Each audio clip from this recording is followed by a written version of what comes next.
Hello students, आज मैं आपको कुछ बताना चाहती हूँ। परीक्षा नहीं हुई लेकिन आज नहीं तो कल होगी। ये कोरोना महामारी आज नहीं तो कल जरूर खत्म होगी। स्कूल कॉलेजेस कभी ना खुले ऐसा तो कभी नहीं हो सकता। अभ्यास करते रहोगे तो कोई पछतावा नहीं होगा।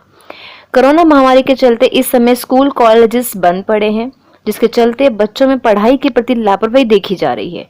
इसी को देखते हुए मैं सूर्य पब्लिक स्कूल की तरफ से आपको एक कहानी सुनाना या फिर एक मैसेज देना चाहती हूँ, और ये मैसेज मैं आपको कहानी के थ्रू बताऊंगी जो हमारे पुराणों में लिखी हुई है। एक बार भगवान इंद्र किसानों से नाराज हो गए और उन्होंने घोषणा कर दी कि 12 साल तक बारिश नहीं होगी, आप फसलों को नहीं उगा पाएंगे। भगवान इंद्र ने किसानों से विनम्रता पूर्वक विनती की। किसानों की विनती को देखते हुए इंद्र ने बड़ी चालाकी से बारिश न होने का सारा श्रेय भगवान शिव के ऊपर डाल दिया और कहा कि बारिश तभी संभव है जब भगवान शिव अपना डमरू बजाएंगे। लेकिन इंद्रदेव भगवान शिव के साथ पहले ही गुप्त रूप से चर्चा कर चुके थे और उनसे किसानों के साथ सहमत नहीं होने के लिए अनुरोध कर चुके थे।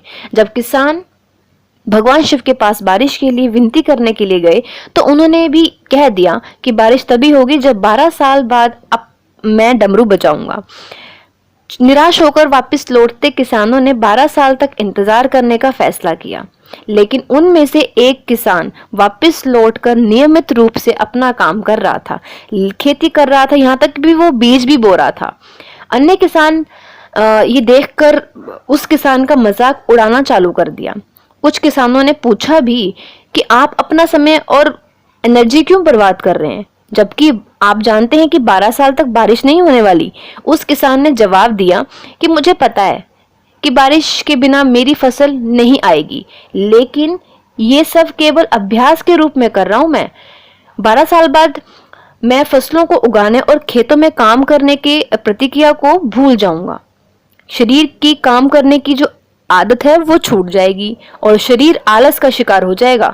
इसीलिए मैं अभ्यास करता रहता हूँ कि जब 12 साल बाद बारिश होगी तो मुझे काम करने में मुश्किल नहीं होगी।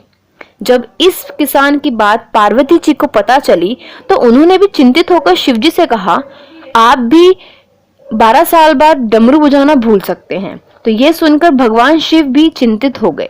इसीलिए वे कहीं वो डमरू बजाना भूल न जाएं, इसकी जांच करने की सोची और अपना डमरू उठाकर बजाने की कोशिश करने लगे। कोशिश करते हुए जैसे कि डमरू से आवाज आई वैसे ही बारिश होने लगी और जो किसान नियमित रूप से अपना काम कर रहा था उस किसान का खेत फसलों से हरा भरा हो गया। लेकिन बाकी सभी बारिश का इंतजार करते किसानों को पछतावा हुआ, क्योंकि उन्होंने अभ्यास करना छोड़ दिया था। इसी तरह 2 साल बाद, 2 महीने बाद या 2 हफ्ते बाद लॉकडाउन भी खत्म हो जाएगा और ये महामारी भी खत्म हो जाएगी।